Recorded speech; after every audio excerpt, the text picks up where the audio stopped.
Welcome back guys. तो मैं आप सभी के लिए लेकर आ चुका हूँ सोल लैंड 2 के लेटेस्ट एपिसोड की एक्सप्लेनेशन। ये एपिसोड बहुत ज़्यादा बवाल होने वाला है, बट ये एक्सप्लेनेशन नोवेल बेस्ड होने वाली है, तो आपको क्लिप्स थोड़ी थोड़ी ये देखने के लिए मिलने वाली हैं। तुरंत ही स्टार्ट करते हैं। जैसा कि हमने सोल लैंड 2 के लास्ट एपिसोड में देखा कि सेक डेवल्स की फाइट जू टीम से हो चुकी थी, जहाँ पर प्रिंसेस जाओ ने अपनी पावर का यूज़ करते साथ ही बहुत ज़्यादा खतरनाक से ट्रैप लगा कर रखे हुए थे। एक सोल गाइड वेपन का भी यूज़ करते हैं, जिसकी सहायता से जो यहाँ पर फायर लेडी थी उनकी जो यहाँ पर उनको पूरी तरह से कैद करके रख लिया था यार। अब वो कुछ भी नहीं कर पा रही थी। बार बार जैसे ही उस पर अटैक करने के लिए आती, बस सामने वाला गोला उनकी अटैक को एब्जॉर्ब करते हुए साली प्रिंसेस जू को दे देता। यह देखकर सारे के सारे लोगों को लगने लगा था कि अब तो बहुत ज़्यादा खतरा बढ़ गया है, क्योंकि किसी न किसी प्रकार यहाँ से निकलने का चारा तो दिखाई दे ही नहीं रहा था। दूसरी तरफ हम देखते हैं कि तभी युवा और बैंगलोंग ने मिलकर अपनी फ्यूजन स्किल का यूज़ किया था, जो कि उनकी सेकेंड है। युवाओं की एक स्पेशल बॉडी अपेयर होती है और उसके ऊपर और कोई नहीं बल्कि तियान हैमर होता है। उसके अटैक के इम्पैक्ट की वजह से सारा का सारा अरेना चौंक चुका था। इस कंपटीशन को जीत चुके थे सेक डेवल्स, तो अब आएंगे। इस एपिसोड की स्टार्टिंग में उसी सीन को दिखाते हुए होती है जहाँ से हमारा लास्ट पार्ट एंड हुआ था। यहाँ पर हम युवा और फायर लेडी को देखते हैं, जहाँ और फायर लेडी की डेमोनिक फायर उन पर हावी हो जाने के कारण वही युवाओं से हेल्प मांगते हैं। युवा भी उनकी हेल्प करने के लिए तैयार हो जाता है। इसके बाद हमारा सीन यहाँ से कट हो चुका है। हमें दिखाया जाता है युवा और बैंगडोंग को, जहाँ पर जैसे ही युवा बैंगडोंग के रूम में आता है तो बैंगडोंग काफ़ी ज़्यादा हैरान दिखाई दे रही थी। भाई युवा से पूछना शुरू कर देती है, आखिरकार तुम्हारे कपड़े चेंज कैसे हो गए, क्योंकि जब तुम फायर लेडी के साथ में गए थे तो तुम्हारे कपड़े तो और कुछ ही थे। यह जानकर जो यहाँ पर युवा होता है वह बहाना मारते हुए कहना शुरू कर देता है कि जब मैं फायर लेडी की डेमोनिक फायर को सप्रेस कर रहा था तो उस चक्कर में मेरे ही कपड़े चल गए हैं। अगर आप सभी लोग जानते हैं कि ये सप्रेशन प्रोसेस क्या है तो आपको यहाँ पर हंसी जरूर आ रही होगी। नहीं जानते तो कमेंट देख लेना, उस कमेंट में मैंने जरूर से लिख दिया होगा कि आखिरकार इसमें होता क्या है।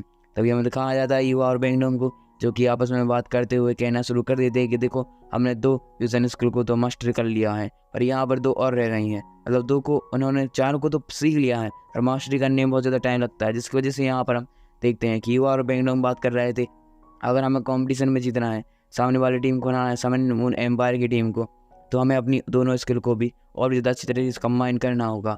यह जानकर हम देखते हैं युवा और बैंगडोंग दोनों ही एक दूसरे का हाथ बढ़कर वहाँ पर कल्टिवेट करने के लिए बैठ जाते हैं। वह कल्टिवेट जैसे जैसे करते जा रहे थे, आसपास का क्रिएचर और उनके अंदर ही ज़्यादा जा रहा था। और साथ ही साथ हम देखते हैं कि इन्हें कुछ दिन बीत जाते हैं। हमारा सीन यहाँ से कट हो जाता है। हमें मिस जाओ को दिखाया जाता है, जो कि सभी सेक डेवल्स को लेकर मीटिंग हॉल में आ चुकी थी, जिस प्रकार वह हर फाइट के पहले करती हैं। हम देखते हैं कि सारे के सारे सेक डेवल्स जो कि इस बार बहुत ज़्यादा नर्वस प्रतीत हो रहे थे, क्योंकि इनकी फाइट अब फाइनल में सन एंड मून एम्पायर की टीम से होने वाली है। दूसरी तरफ हम देखते हैं कि जो यहाँ पर मिस जाओ थी और सभी को बताना शुरू कर देते हैं कि देखो पिछली फाइट यानी कि सन एंड मून एम्पायर की फाइट एक बैंटी नाम की टीम से हुई थी, जो कि काफ़ी पावरफुल होने के साथ साथ भाई युवाओं की टीम से तो बहुत ज़्यादा पावरफुल थी। फिर भी सन एंड मून एम्पायर के केवल उसी बंदे ने, जो कि युवा को हमेशा ही चैलेंज देता रहता है कि युवा मैं तुमसे फाइट करूंगा, अगर आपको याद है तो, केवल उसी ने ही पूरे मैच को एक तरफा कर दिया था। मतलब सामने वाली टीम तो लग ही नहीं रही थी कि वो कंपटीशन के फाइनल में पहुंचने वाली है। यहाँ पर हम देखते हैं युवा को, जो कि इसकी ऐसी बातों को सुनकर बहुत ज़्यादा हैरान हो चुका था। उसे समझ में आ जाता है कि सन एंड मून एम्पायर की टीम को हराना बहुत ज़्यादा कठिन है। इस तरह हम देखते हैं कि जो यहाँ पर मिर्जा होती वह सन एंड मून एम्पायर की टीम के बारे में इन्फॉर्मेशन देते हुए कहना शुरू कर देती है। वहाँ पर बहुत सारे सोल गाइड जो डिपार्टमेंट के लोग भी हैं, जिसकी वजह से युवा और मैक्स तुम्हारे सोल गाइड में बंद उनके आगे कुछ भी नहीं लग सकते। मैक्स मुझे तुम पर भरोसा है कि तुम अपनी फायर गन की सहायता से कुछ ना कुछ तो खाड़ ही लोगे, पर हमें तो नहीं लगता कि हम इस कंपटीशन को जीत पाएंगे। यह जानकर जो यहाँ पर बैठा हुआ खियानजी होता है वह कहना शुरू कर देता, एक बात बता मिस जाओ कि आखिरकार हमारी रिजर्व टीम ना होकर मेन टीम होती तो हमारे जीतने के चांसेस कितने थे। यह जानकर जो यहाँ पर मिस जाओ होती हैं वह कहते हैं कि जीतने के चांसेस थे ही नहीं, हम हार ही जाते। यह जानकर जो कियान होता है वह हंसना शुरू कर चुका था। कहता है कि फिर तो ठीक है, क्योंकि हम जहाँ तक आ सकते थे हम वहाँ तक पहुँच गए हैं, उससे आगे जाने की हमारी औकात नहीं है। बट हाँ, हम सेक डेवल्स हैं, हम आपसे वादा करते हैं कि हम अपने फुल पोटेंशियल से फाइट करेंगे। हम चाहे कितने भी कमज़ोर क्यों ना हो जाए, हम आखिरी सांस तक फाइट करेंगे।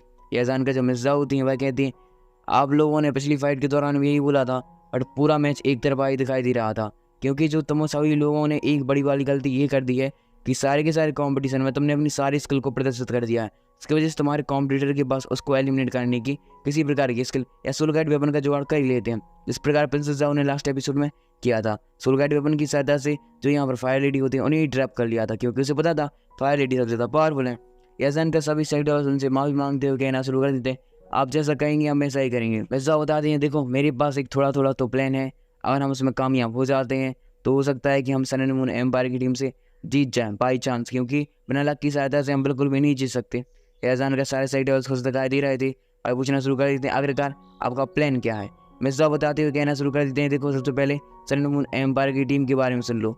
उनमें से एक जो बंदा है उसके पास एक ऐसी स्वॉर्ड है कि क्या ही बता सकते हैं। आप जानते हैं कि दाई के ब्रदर ने भी ऑक्शन हाउस में से एक स्वॉर्ड को परचेस किया था, उसकी स्वॉर्ड 10 गुना ज़्यादा है पावरफुल, समझ गए इसकी पावर। हम देखते हैं कि वह बंदा अपनी स्वॉर्ड स्किल की सहायता से सबसे ज़्यादा ही खतरनाक अटैक कर सकता है, मतलब ऐसा अटैक जिससे कि कियान भी अपनी वो कछुए की पावर का यूज़ करते हुए डिफेंस नहीं कर पाएगा, इतना ज़्यादा ही खतरनाक अटैक कर सकता है। और सन एंड मून एम्पायर की टीम में भाई केवल खतरनाक अटैकर है, अगर इसके अटैक से हम बच जाते हैं तो समझ लो एक पड़ाव तो हमने पार कर लिया।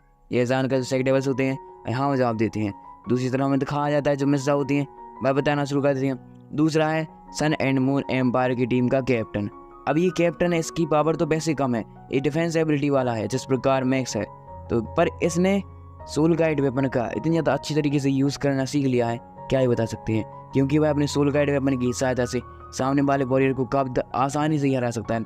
इसके पास अपन से बहुत ज़्यादा एडवांस और यह सोल गाइड वेपन है। अगर आपने लास्ट 2 एपिसोड देखे हैं तो आपको पता ही होगा कि ऑक्शन हाउस में सन एंड मून एम्पायर की टीम ने एक प्रकार की सोल रिकार्नेशन पिल का खरीद लिया था, जिसकी सहायता से ये अपने आप को बड़े कॉम्पिटिशन में भाई अगर ये एलिमिनेट मतलब मरने की कगार पर ही आ जाते हैं तो वह उसको खाकर पूरी पावर को रिकार्नेट कर सकता है। अब समझ लो अब कैसे चलेगा बेचारी सेक डेवल्स कैसे जीते, एक तो इनके पास पैसे भी नहीं है बिल्कुल भी। हम देखते हैं सभी लोग इसके बारे में सुनकर और भी ज़्यादा हैरान दिखाई दे रहे थे। जैसे जैसे मिस जाओ सन एंड मून एम्पायर की टीम की तारीफ चढ़ती जा रही थी, तारीफ बिगिनिंग्स कहाँ बढ़ता है, बिगिनिंग्स है ही नहीं। हम देखते हैं कि सेक डेवल्स के चेहरे पर और भी ज़्यादा उदासी आ जाती है। मिस जाओ कहना शुरू कर देती है, देखो मैं तुम लोगों को बता रही हूँ कि आखिरकार तुम्हें क्या करना है और क्या नहीं करना है। हाँ मैं जानती हूँ कि अगर मैं जो बताना ही था तो मुझे तुम लोगों को फाइट दिखानी थी सन एंड मून एम्पायर की टीम की और सामने वाले अपोनेंट टीम की, पर मुझे पता था एक बात कि अगर तुमने उन सभी लोगों ने फाइट देख ली तुम डिमोटिवेट ऐसे होगे कि तुम फाइट करने के लिए जाने ही नहीं वाले हो, जिसकी वजह से मैंने तुम्हें यहाँ पर नहीं बताया। यह जानकर सेक डेवल्स और भी ज़्यादा धन्यवाद देते हैं। साथ ही साथ हमें दिखाया जाता है मिस जाओ को जो कि बताती है सबसे ज़्यादा खतरनाक वॉरियर और कोई नहीं बल्कि यू है। यू कौन, जो कि युवाओं के पीछे पड़ा रहता है।